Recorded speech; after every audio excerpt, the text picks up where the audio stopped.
Bismillahirrahmanirrahim. Assalamualaikum warahmatullahi wabarakatuh. Waalaikumsalam warahmatullahi wabarakatuh. Alhamdulillahilladzi asra bi'abdihi laylan minal masjidil harami ilal masjidil aqsa alladzi barakna hawlahu. Walhamdulillahilladzi arsala rasulahu bil huda wa dinil haqq liyudhhirahu 'ala ad-dini kullihi wa kafaa billahi shahida. Asyhadu an la ilaha illallah wahdahu la syarika lah wa asyhadu anna Muhammadan 'abduhu wa rasuluhu wa safiyuhu min khalqihi wa habibuhu. Allahumma shalli 'ala Muhammad wa 'ala ali Muhammad wa man tabi'ahum bi ihsanin ila yaumil ma'ad. Subhanaka la ilma lana illa ma 'allamtana innaka antal alimul hakim. Allahumma anfa'na bima 'allamtana wa 'allimna ma yanfa'una warzuqna 'uluman tanfa'una fid dunya wal akhirah. Allahumma faqihna fid din wa anna ta'wil. Allahumma rzuqna fahman nabiyyin wa hifzal mursalin wa ilhamal malaikatil muqarrabin bi rahmatika ya arhamar rahimin. Allahumma aftah lana futuhal 'arif wa dakhil fatihin amin amin ya rabbal alamin.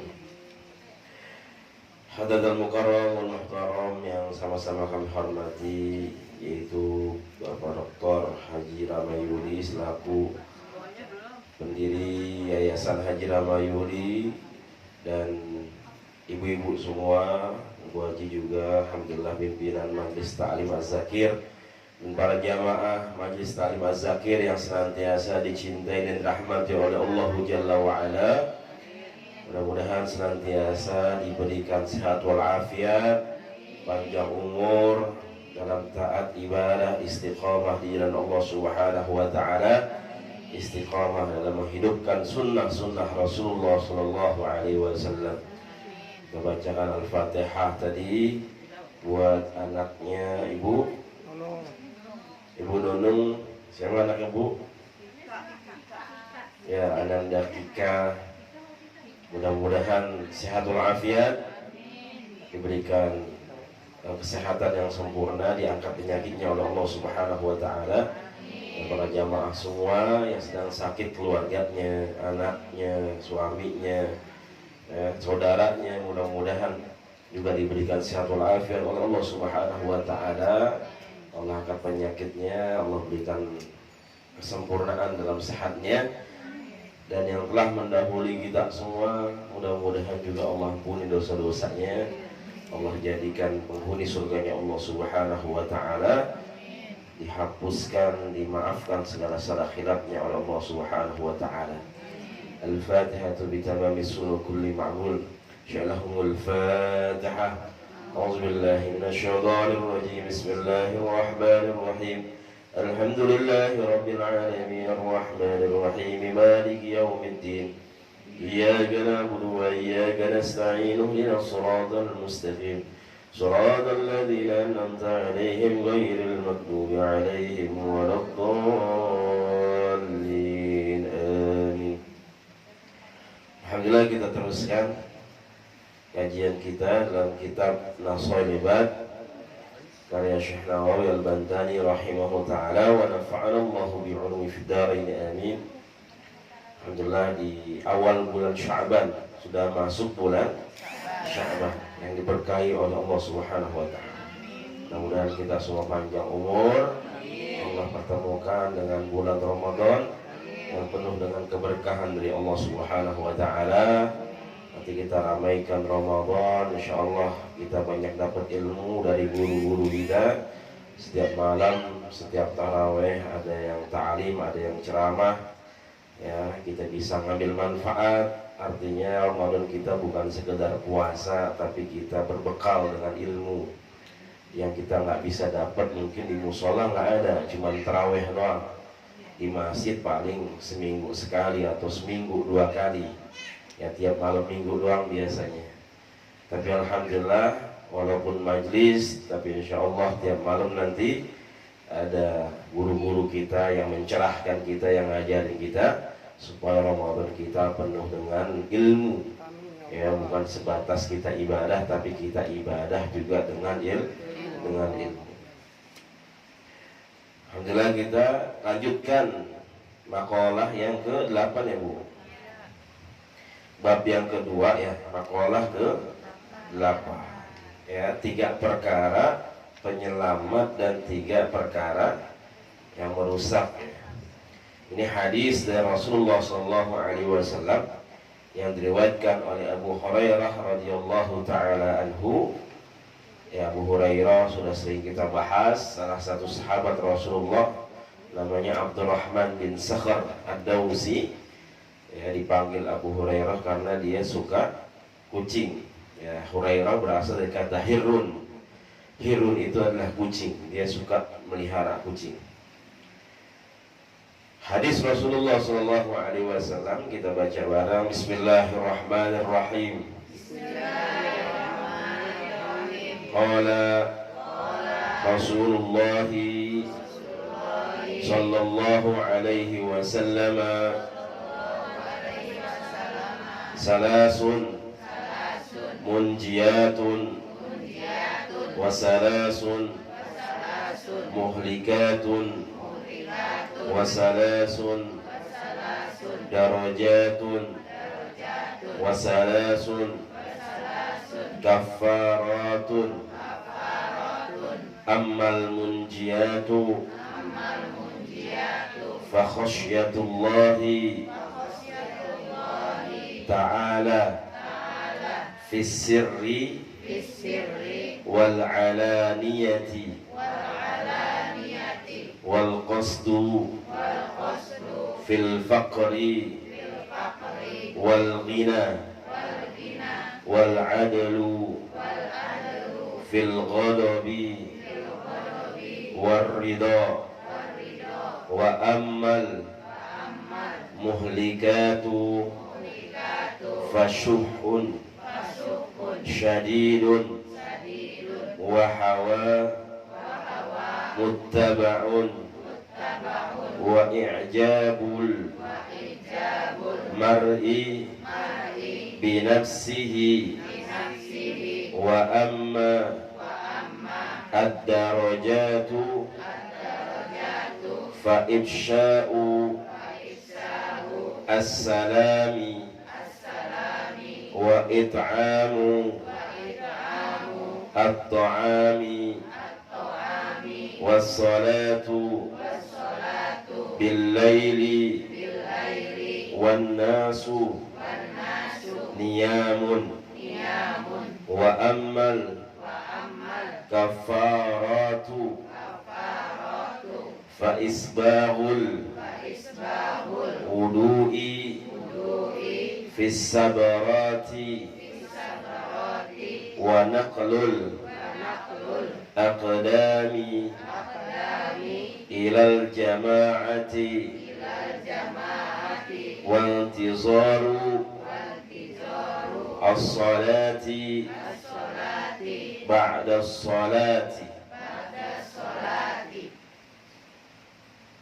Ya, sekalian kita baca yang ke-9 ya, makalah ke-9. Ini perkataan dari malaikat Jibril alaihi salatu wassalam. Bismillahirrahmanirrahim. Bismillahirrahmanirrahim. Ya Muhammadu, Ya Muhammadu, ish ma syi'ta fa innaka mayyitun wa ahbib man syi'ta fa innaka mufariquhu wa'mal ma syi'ta fa innaka mujziyun bihi. Ya, ini 3 sesuatu yang pasti, 3 hal yang pasti dalam kehidupan seorang manusia. Di makalah ke-8 ya, tinggal yang mana yang belum jelasin Bu? Yang terakhir ya. Ya, 3 hal yang menghapus dosa. Ya, di sini dijelaskan wa amal, tuh ya baris terakhir ya hadisnya. Arabnya baris terakhir yang kedua dari bawah. Wa ammal kafaratu fa isbaghul wudu'i fis sabarati. wa naqlul aqdami ilal jama'ati wa intizarus salati ba'das shalah. Ya. Wa ammal kafarat, ya kafarat yang kita banyak dosa. Ya, jadi kafarat ini adalah sesuatu yang dilakukan dan bisa menggugurkan dosa. Ya. Jadi kafarat. Misalkan maaf ketika bulan Ramadan ada pasangan suami istri yang berhubungan dengan sengaja, ya, karena kayak gitu, kalau kayak gitu kan pasti sengaja, nggak ada yang lupa gitu. Ya, maka dia selain dia harus qada kemudian fidyah, kemudian dia juga harus bayar kafarat. Ya, kafarat itu harus dilakukan. Ya, misalkan dia harus membebaskan budak. Ya, kalau ada budak, atau dia puasa 2 bulan berturut-turut. Ya, jadi selain dia qada itu puasa atau bayar fidyah, tapi dia juga harus wajib puasa 2 bulan berturut-turut. Kalau dia nggak bisa, misalkan nggak kuat, boleh kasih makan orang fakir miskin 60 orang. Ya, dia kasih. Kalau nggak bisa juga ya udah cari budak, ya bebasin budak. Tapi sekarang udah nggak ada budak. Itu kafarat untuk membayar atau menebus dosa kita, kesalahan kita. Ya, ini uniknya Islam, punya salahnya sama Allah, tapi cara kita menghapus dosanya itu kita harus berbuat baik sama orang lain. Padahal kita punya dosanya sama Allah, tapi disuruhnya tadi ngasih makan 60 orang, ya, atau kita bebasin budak. Itu artinya ada muamalah, artinya ibadah itu bukan sekadar buat Allah, tapi ibadah juga ada yang namanya hablum minan. Ya, jadi di sini penggugur dosa, penghapus dosa kita yang pertama isbabul wudu'i fis sabarat. Ya, ini adalah kita menyempurnakan wudu walaupun cuaca sangat dingin. Ya, jadi yang namanya wudu mah, ya, mau panas, ya, kita lagi di daerah panas ataupun dingin, ya tetap yang namanya wudu mah tetap wudu. Ya, kecuali nggak ada air aja tetap wudu, tapi wudunya bukan dengan air tayamum. Ya, udah nyari nih nggak ada air, kemana-mana nggak ada air, udah masuk waktu sholat, maka harus tayamum. Ya, ketika udah tayamum tiba-tiba air ngocor, kira-kira kita terusin sholat kita apa kita wudu dulu dengan air? Tadi kan udah tayamum, ya, kita udah tayamum nih, tiba-tiba pas sholat bunyi air tuh ngocor, kerocok. Nah itu kita kalau lanjut sholat, ya lanjut takbiratul ihram baru mau sholat, ya, wudu dulu. Ya, kita wudu dulu. Ya, jadi dibatalkan tayamumnya dengan wudu dengan air, baru kita sholat.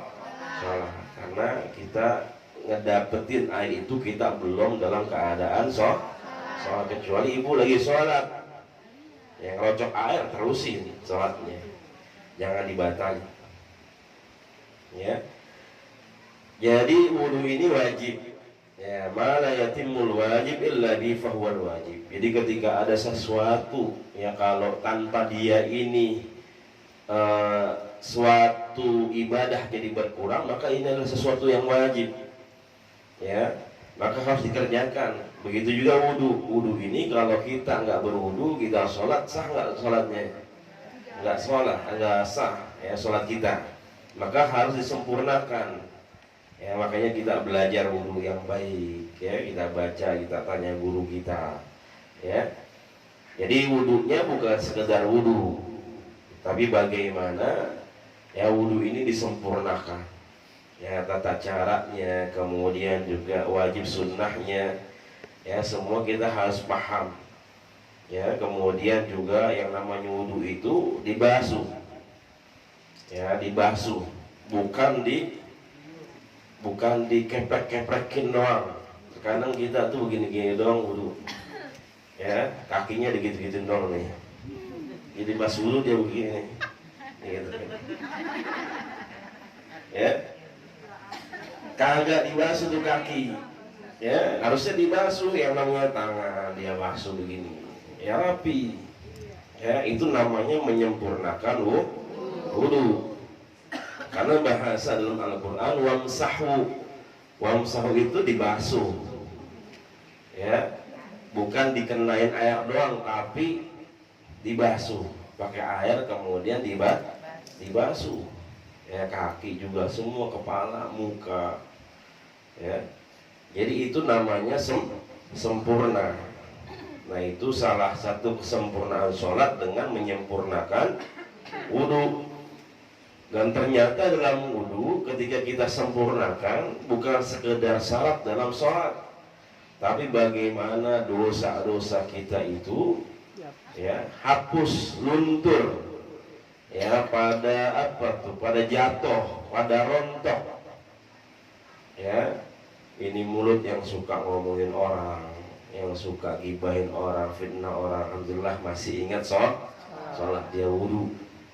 Ya, mudah-mudahan tuh semua ya dosanya bisa rontok, bisa hilang dari air wudu. Kemudian juga muka kita, mata, semuanya, ya tangan kita, kaki kita, semua itu bisa menggugurkan, menghapus dosa-dosa kita.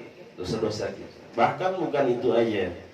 Ya, ketika kita sholat dalam hadis riwayat Abu Daud itu jelaskan, kalau kita lagi ruku, kalau kita lagi sujud itu tadi dosa-dosa yang udah kita basuh dengan air wudu kita itu ketika sholat itu semua pada turun juga. Jadi ketika wudu itu juga dihapuskan, dirontokkan dosa-dosa kita, kemudian ketika sholat juga semuanya pada turun, ya pada rontok tuh dosa-dosa kita. Ya, ketika kita ruku seakan-akan kita lagi mikul dosa kita. Ketika sujud semuanya dosa pada turun, ya pada semuanya dihapuskan, dimaafkan oleh Allah Subhanahu wa Ta'ala. Ya, makanya bagaimana Rasulullah SAW dalam hadisnya, ya, beliau bertanya kepada para sahabat, ya, apakah kamu gimana pikiran kalian, gambaran kalian ketika ada seorang manusia yang mandi dalam sehari 5 kali. Ibu pernah mandi 5 kali sehari dulu, pengantin baru, ya, bahkan lebih 5 kali, ya, tiap jam mandi, ya Bu, ya. Dulu pas nganten baru, sekarang mau udah nganten bau, bukan baru lagi, nganten bau, ya. Apa aja Bu Remason katanya, ya. Kita bayangin manusia yang mandi sehari 5 kali, ya, yang mandi sehari sekali aja udah botok-botok banget, ya. Padahal mandinya sekali doang, 2 kali dah minimal, tapi ini 5 kali coba, ya. Rontok tuh, yang hitam-hitam, yang karatan, ya, yang gakian semua pada rontok, ya. Itu kita di dunia mandi 5 kali, makanya sholat itu 5 kali, ya. Tapi pahalanya luar biasa, bagaikan kita sholat 50 waktu, ya. Makanya ketika sholat fardu, yaitu tadi kita dibersihin tuh dosa-dosa kita, wudu, kemudian sholat kita, ini subhanallah, ya, dibersihin semua diri kita, kesalahan kita, ya. Jadi 5 waktu tuh, ya. Makanya di sini kan tadi yang termasuk menggugur dosa kita juga adalah yang terakhir itu intizarus shalah ba'da shalah. Kita nunggu sholat, antara satu sholat dengan sholat yang lainnya adalah penggugur dosa kita. Ya, ini bisa kita tafsirkan misalkan antara sholat sunnah ke sholat fardu, atau dari sholat fardu ke sholat fardu yang lainnya. Artinya ketika kita menunggu sholat itu, ya, itu bahwasanya semua kita diampuni dosa-dosa kita. Ya, misalkan sholat qobliyah, ya, habis sholat qobliyah kita nunggu tuh zikir, kemudian sambil nunggu sholat fardu, itu tuh penggugur dosa kita. Ya, kata Rasul, bainal azan wal iqamah ya da'watun la yustajab. Bahwasanya antara azan dan iqamah itu juga ada doa-doa kita yang dikabulkan, yang tidak terhijab oleh Allah Subhanahu wa taala. Artinya di situ kita bisa minta bahwasanya kita mudah-mudahan diampuni dosa-dosa kita oleh Allah Subhanahu wa taala. Ya, karena yang namanya hidup kita, ya hidup itu kan nunggu, hidup itu nunggu sholat, ya, dan sholat itu adalah nunggu panggilan Allah. Sambil nunggu kita bakal dipanggil oleh Allah selamanya, ya. Maka disitulah, ya, bagaimana Allah Subhanahu wa taala rahmatnya yang begitu luas, ya, bahwasanya antara satu sholat dengan sholat yang lainnya adalah penggugur dosa. Sama antara satu umroh dengan umroh yang lainnya adalah penggugur dosa. Antara haji dengan haji yang lainnya adalah penggugur dosa. Antara Jumat ke Jumat itu adalah penggugur dosa. Ya, artinya ketika kita emang niat buat ibadah, maka di situ semua dosa-dosa kita juga diampuni oleh Allah Subhanahu wa ta'ala. Ya, rahmat Allah Subhanahu wa ta'ala buat kita semua. Ya, makanya jangan ngedumel ketika ini sholat lama banget. Biasanya kan antara azan sama iqamah ada yang lama tuh. Ada orang yang pengennya buru-buru, jadi habis azan langsung langsung iqamah. Ya, ada masjid yang begitu.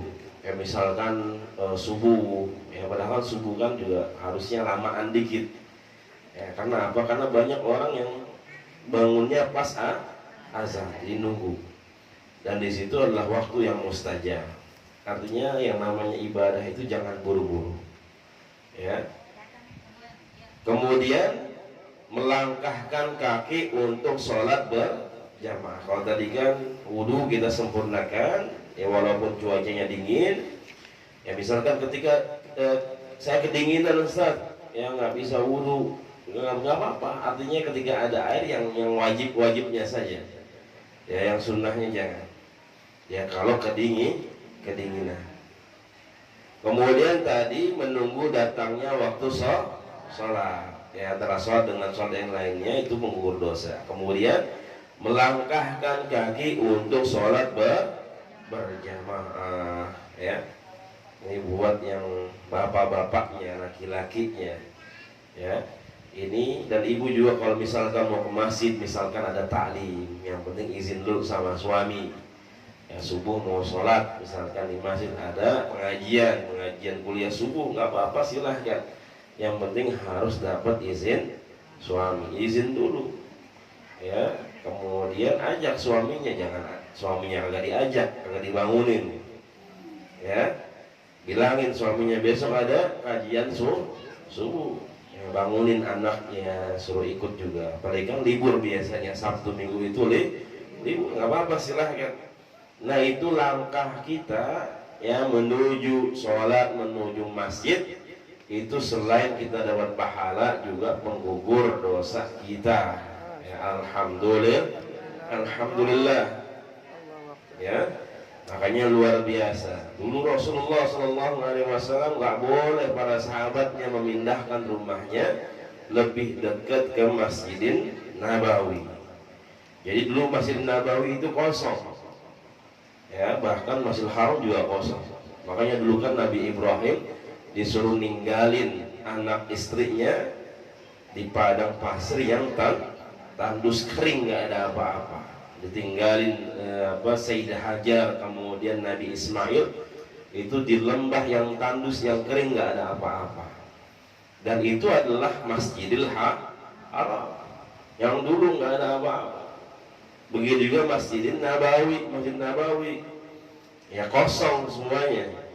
Ya, rumah para sahabat jauh-jauh. Para sahabat mau mindahin rumahnya supaya enak jamaahnya, dekat ya kayak kita kalau nyari rumah yang kita cari masjid mana, ada musola nggak? Ya, kalau kita pindah nyari kontrakan atau kita beli rumahan ada masjidnya nggak? Ya, biasanya dekat masjid itu rame, enak kita ibadahnya enak ya. Biasanya kita nggak males ya karena dekat. Beda kalau rumah jauh dari masjid ya, ibadahnya awang-awangan ya, ogah-ogahan ya. Makanya ada sahabat Rasulullah yang Sayyidina Sya'ban udah pernah saya ceritain ya. Ada sahabat Rasulullah SAW namanya Sayyidina Sya'ban ya, Sya'ban seperti bulan ini bulan Sya'ban. Itu beliau nggak pernah ketinggalan sholat berjamaah bersama Rasulullah Shallallahu Alaihi Wasallam. Beliau itu kalau sholat berjamaah, sholatnya di sebelah kanan paling pojok, ya paling pojok, paling depan. Ya itu base camp dia, itu lapak dia tuh, ya, tempat dia. Ya kenapa ditanya kok sholatnya selalu paling depan paling pojok? Karena paling depan pojok itu paling minim, paling sedikit kita diganggu orang atau kita ngeganggu orang lain. Karena depan itu kan biasanya tembok, ya kanannya juga tembok, paling sebelah kiri kita nih, ya. Kadang kita diganggu dari sebelah kiri atau kita bisa ngeganggu orang lain. Tapi minimal itu doang. Ya depan kita tembok, samping tembok. Ketika sholat subuh Rasulullah, itu kan biasanya sholat subuh Rasulullah itu kan suka setiap sholat ya, suka membalikkan badannya. Makanya para imam kalau habis sholat kan dia balikin badannya, yang ngeliatin para jamaahnya, ya di absen. Ya siapa nih DKM yang hadir, siapa nih orang tua yang hadir. Ya begitu juga Rasulullah SAW. Jadi habis setiap sholat beliau balikan badannya, dia absen. Sahabat-sahabat yang biasanya hadir dilihat siapa yang nggak hadir, siapa yang nggak kelihatan. Ketika itu habis sholat subuh, Sayyidina Sya'ban nggak kelihatan. Ya ditanya sama Rasul habis sholat, ada yang tahu nggak Sya'ban kemana nih? Kemudian sahabat nggak ada yang ngelihat. Kita nggak tahu ya Rasul, ini sholat subuh ini nggak ada nih beliau tumben. Kata Rasul ya udah kita samperin aja ke rumahnya, kita datengin ke rumahnya. Ada yang tahu nggak rumahnya? Ada salah satu sahabat yang tahu. Akhirnya datengin ke rumahnya. Ternyata Rasulullah juga baru tahu, yaitu rumah dia itu dari rumah ke Masjid Nabawi itu sekitar kurang lebih 3 jam. Ya kalau jalan kaki 3 jam. Kalau kita 3 jam jalan kaki dari sini kemana? Bandung. Depok kali ya? Ya Depok, Bogor dah. Ya ujung-ujung Bogor ya. Ya itu 3 jam. Ya kalau kita urusan ke masjid, ke majelis 3 jam gimana Bu? Hah? Yuk ngaji yuk. Kemana? Tuh Masjid Az-Zakir. Gimana tuh? Mau Depok. Hah? Ya lu aja dah katanya. Nggak jadi deh. Ya jalan soalnya kan. Ya Sayyidina Sya'ban 3 jam, makanya Rasulullah kaget. Ya. Makanya ketika ditanya istrinya kemana nih Sayyidina Sya'ban, kok nggak ada? Katanya Sayyidina Sya'ban baru aja meninggal. Jadi sebelum sholat subuh dia meninggal. Ya kemudian istrinya cerita sebelum sholat itu beliau teriak-teriak. Ya teriak-teriak kayak nyesel. Yang pertama dia bilang kenapa nggak lebih jauh. Kemudian yang kedua kenapa nggak yang baru. Yang ketiga kenapa nggak semuanya. Ya jadi 3 ini ya dia ucapkan dengan lantang keras ya sebelum dia meninggal. Ya yang pertama kenapa tidak lebih jauh. Kata Rasul itu dia sedang melihat pahala langkah sholatnya dari rumah ke masjidnya Rasulullah Shallallahu Alaihi Wasallam. Makanya dia bilang, kenapa nggak lebih jauh, kalau boleh lebih dari 3 jam, 5 jam, 8 jam, 10 jam. Ya, karena dia telah melihat pahala sholatnya tuh, langkahnya. Makanya dia nyesel kenapa cuma 3 jam, nggak lebih jauh lagi. Kalau kita, ya Allah ngapa ini rumah ke masjid 3 jam ya kesel. Yang kedua, kenapa tidak yang baru? Ya bahwasanya ketika dia mau sholat subuh pernah ngelihat ketemu ada orang yang lagi kedinginan. Dia pakai baju beberapa lapis, yang dalam yang baru, yang luar yang lama dia pakai jaket atau baju. Akhirnya dia lihat itu orang kedinginan, dia pakai, ya dia pakaiin tuh baju dia yang paling luar, yang udah lama. Ya makanya dia ketika mau meninggal ngelihat pahala itu, ya ngasih pakaian ke orang lain. Ya saking bahagianya sampai dia nyesel kenapa enggak yang baru dia kasih kepada orang lain. Ya. Dan yang ketiga, kenapa enggak semuanya? Ketika lagi ngopi pagi-pagi, lagi minum susu sama roti. Biasanya orang Arab rotinya panjang-panjang. Kemudian ada orang minta-minta datang. Ya dia kasih setengahnya. Ya, makanya ketika itu dia ngelihat tuh pahalanya. Makanya dia bilang, kenapa enggak semuanya dia kasih roti itu kepada orang yang kelaparan itu. Ya. Jadi dia melihat pahalanya semuanya. Ya, jadi ketika dosa-dosa kita diampunin oleh Allah, maka yang ada hanyalah pahalanya Allah Subhanahu wa ta'ala. Makanya alhamdulillah punya kaki masih sehat. Ya, dipakai buat ke majlis, buat ibadah, ke masjid, ke mushola. Alhamdulillah. Ya. Banyak video-video, banyak orang-orang kita lihat ya udah nggak bisa jalan pakai tongkat, ya dia baru ingat, baru sadar buat ke majelis, buat ke masjid. Ya alhamdulillah. Ntar kalau udah stroke baru pengen ke majelis. Ya kalau udah stroke nggak bisa jalan baru pengen ke masjid mushola. Ya na'udzubillahi min. Tapi alhamdulillah masih ada perasaan nyesal. Ya masih ada pengen taubat, istighfar, mohon ampun kepada Allah Subhanahu wa ta'ala. Artinya masih diberi kesempatan untuk beristighfar, mohon ampun kepada Allah Subhanahu wa ta'ala. Ya. Kalau udah pincang enak nggak bu ke majelis? Ya, enak apakah enggak? Enggak enak.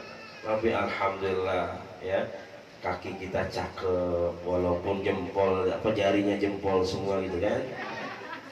Ya, betisnya luar biasa. Ya. Ya alhamdulillah masih kita pakai buat kemas masjid, majlis, mushola. Alhamdulillah. Ya jangan ke mall mulu. Ya jangan. Ya bu, jadi itu salah satu ya amalan yang bisa menggugurkan dosa-dosa kita. Karena kita semua banyak dosanya.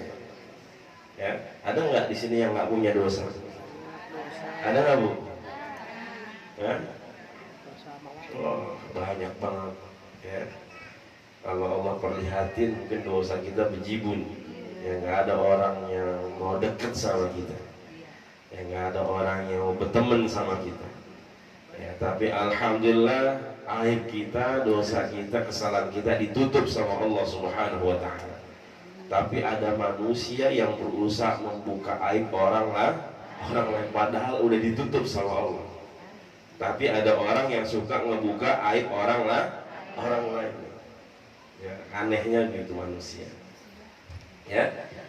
Kemudian yang makalah ke-9 yaitu kepastian, 3 kepastian dalam kehidupan kita. Ya ini malaikat Jibril alaihissalatu wassalam. Jibril itu adalah sayyidul malaikah, pemimpinnya para malaikat. Ya, dia disebut dengan sayyidul malaikah, pemimpinnya para malaikat. Makanya di surah Al-Qadar itu kan, yang bawa Al-Quran kepada Nabi kita adalah Jibril dari Allah, itu dibawa kepada Nabi kita ya oleh malaikat Jibril. Makanya kalimatnya firman Allah mengatakan tanazzalul malaikatu warruh warruhu fiha bi'idni rabbihim min kulli amrin salamun hiya hatta matla'il fajr. Tanazzalul malaikatu warruh, Allah turunkan. Apa yang diturunkan oleh Allah? Malaikat-malaikatnya Allah Subhanahu wa taala. Warruh, ruh di situ adalah malaikat Jibril. Pertanyaannya, bukankah Jibril itu malaikat? Jibril malaikat bukan, Bu? Malaikat. Tadi kan Allah udah sebutin malaikat. Tanazzalul malaikatu warruh, Allah turunkan para malaikat dan ruh. Ya, kenapa Allah sebutin lagi ruh di situ? Padahal Jibril itu adalah bagian dari malaikat. Yaitu bagaimana Allah memuliakan malaikat Jibril, karena Jibril adalah pemimpinnya para malaikat. Makanya Allah sebutin lagi, walaupun Allah sudah sebutin malaikat, tanazzalul malaikat, Allah sebutin lagi warruh, yaitu malaikat Jibril alaihissalatu wassalam. Ya, sama kalau kita ngomong, misalkan kita sambutan, ya kita beri penghormatan orang yang memang dihormatin. Ya, pada orang tua semua yang saya hormati, bil khusus Pak Haji ini, Pak Haji ini, artinya ada sesuatu penghormatan. Ya, itu juga bagaimana Allah Subhanahu wa taala memuliakan malaikat Jibril, karena malaikat Jibril yang membawa Al-Quran dari Allah kepada Nabi kita, Nabi Muhammad sallallahu alaihi wasallam. Beliau bilang, ya Muhammad, wahai Muhammad, ish ma syi'ta, hiduplah sesukamu, tapi ingat fa innaka mayyitu, ingat bahwasanya nanti ente bakalan mati, kita semua bakalan mati. Ya, yang kedua, wa ahbib man syi'ta, ya cintai siapa aja silahkan, fa innaka mufariquhu, tapi ingat kita bakal berpisah. Ya, yang ketiga, wa'mal ma syi'ta fa innaka mujziyun bih, wa'mal ma syi'ta, ya silakan ngapain aja, beramal, beraktivitas, ngelakuin apa aja silahkan, fa innaka mujziyun bih, bahwasanya kita nanti bakal dapat balasannya. Nah, ini semua pasti nih. Ya, nggak ada yang nggak pasti. Ya, hidup sesuka kita, silahkan mau ngapain aja. Ya, Al-Quran udah diturunin, ya Rasul udah diutus, ya ulama semua udah ngingetin kita, tapi kita pengennya maksiat aja. Ya, ditunjukin dua jalan. Ya, ada jalan sedekah, ada jalan yang satu lagi dia dapat 2 miliar. Ya, yang jalan sedekah ini yang pertama, tapi ujungnya surga, tapi dia kudu sedekah. Ya, yang jalan kedua dia dapat 2 miliar, tapi ujungnya neraka. Kira-kira kita pilih yang mana, Bu? Yang benar. Bohong ah. Kalau dikasih 2 miliar gimana ya?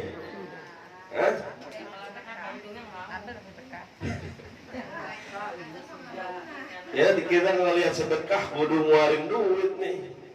Ya, apalagi kalau duit kita banyak. Ya, zakatnya, ya infak sedekahnya kudu banyak. Kudu ngeluarin duit. Tapi ngelihat 2 miliar enak nih, dapat 2 miliar. Ya, kagak sedekah, kagak ngeluarin duit. Tapi duit kita bertambah, tapi ujungnya neraka. Ya bodoh amat, biasanya kita begitu.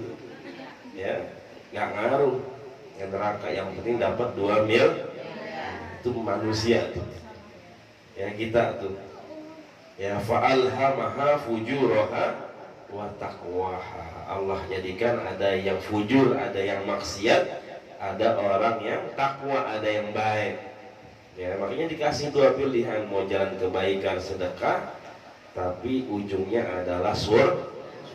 Mau 2 miliar tapi korupsi nipu orang, tapi ujungnya adalah nerakanya Allah Subhanahu wa ta'ala. Makanya hidup silakan hidup sesuka mau ngapain kek, ya semuanya udah dijelasin. Tapi kalau hidup kita masih nggak mau diatur, masih suka jahatin orang, masih suka makan harta orang dan sebagainya, nauzubillahi min dzalik, ingat ya, fa innaka mayyitun.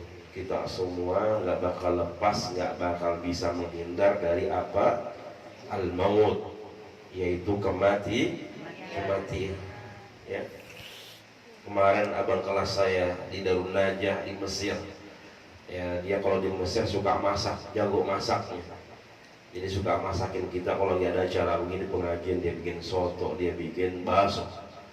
Ya, badannya gemuk, sehat. Ya. Kemarin Jumat kemarin sore dia pulang nganter anak-anaknya, dia jadi guru di sekolah Islam habis dari Jogja, badannya gemuk sehat.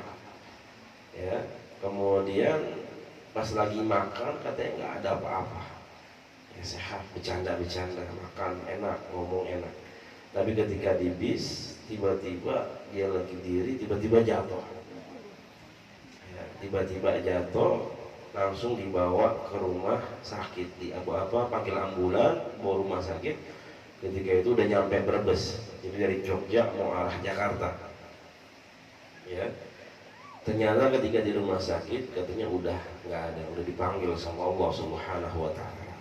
Ya, kita nggak ada yang tahu umur kita. Ya, makanya subhanallah. Tadi kalau kita berbuat dosa sama Allah gampang, kita tinggal istighfar, kita taubat dan nasuh. Tapi kalau kita nyakitin orang, dosa sama orang, kalau kita belum sempat minta maaf, repot urusannya. Ya, makanya alhamdulillah kalau masih ada umur kita baik-baik sama orang, kita mohon maaf, ya kita minta maafnya, maafin, mudah-mudahan ya kita semua nanti di surga ya bisa ketemu lagi, amin ya rabbal alamin. Kemudian yang kedua, wa ahbib man syi'ta fa innaka mufariquhu. Ya, cintain siapa aja silahkan. Ya, kalau dalam perkataan ulama yang lain dikatakan, azan dulu. Kita teruskan sedikit ya, yuk. Dalam perkataan para ulama yang lain dikatakan, ahbib habibaka haulamma asa ayyakuna baghidaka yawman wa baghid baghidaka haulamma asa ayyakuna habibaka yawman. Para ulama mengingatkan, cintai orang sekedarnya saja, karena bisa jadi nanti dia bisa jadi musuh buat kita. Ya. Kemudian benci orang sekedarnya saja, sewajarnya aja, karena nanti bisa jadi orang yang kita benci jadi orang yang kita cintai. Ya, jadi begitu. Jadi cintai orang sekedarnya aja. Terkadang kita cintai orang berlebih-lebihan. Ya, makanya tadi kita diingatkan, cintai terserah. Ya, terserah kamu cintain orang. Makanya tadi jangan sampai kita berlebih-lebihan. Ya, karena bahwasanya kita akan berpisah. Ya, kita akan berpisah. Maka bagaimana kita mencintai Rasulullah SAW lebih dari mencintai diri kita sendiri. Ya, mencintai Rasulullah lebih daripada mencintai kedua orang tua kita. Karena itu adalah Rasulullah SAW. Ya, artinya ahbib man syi'ta fa innaka mufariquhu. Ya, kalau cinta sama harta, ya, jangan tergila-gila sama harta. Ya, kalau ilmu jagain kita, al ilmu yahrusuka wal malu tahrusuk. Kalau ilmu jagain kita, kalau kita jagain harta. harta. Kalau harta kita yang jagain, ya makanya jangan dibilang orang yang banyak duit hidupnya enak, ya karena dia gelisah, takut duitnya ya hilang, ya bandanya diambil orang, ditipu orang, ya dia gelisah tuh, ya makanya diingetin sekedarnya saja gimana silahkan, ya yang penting ingat semuanya kita akan pisah, kita akan tinggalkan, ya makanya rumah yang 2 miliar, ya mobil yang 10 miliar, ya itu bakal kita tinggalin, kecuali yang 10 miliar itu kita buat bangun pesantren, yang 1 miliar buat bangun masjid, ya buat kawin lagi, ya, cabang baru katanya, buka pos baru, ya biar banyak anak yang soleh katanya, anak soleh-soleha biar banyak katanya.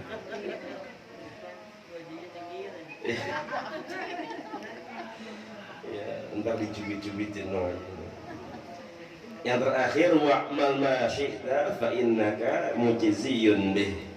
Nah, silahkan terserah mau berbuat apa aja, tapi ingat ya bakal dibales, ya.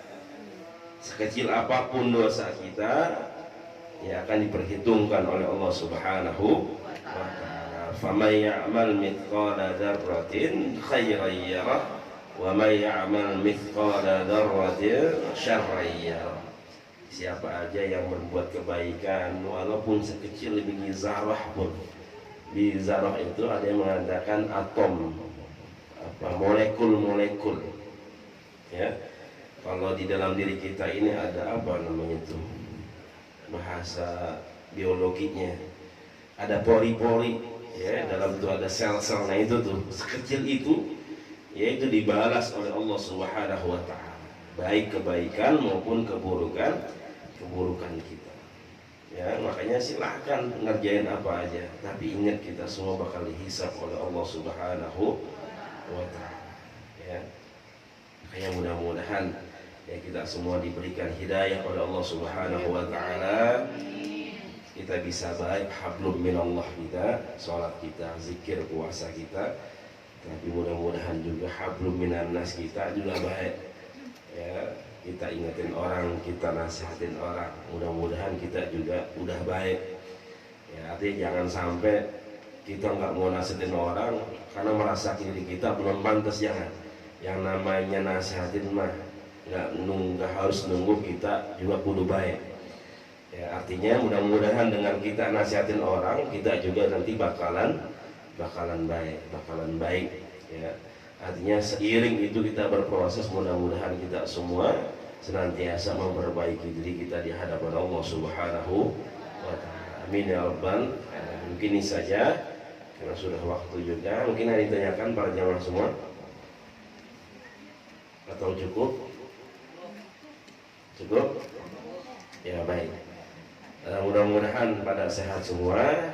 Insyaallah mudah-mudahan kita semua senantiasa ya dalam lindungan Allah Subhanahu wa ta'ala. Amin ya rabbal alamin. Mohon maaf jika ada salah dan khilaf. Hadanallahu ajma'in wa afu minkum. Assalamu alaikum warahmatullahi wabarakatuh.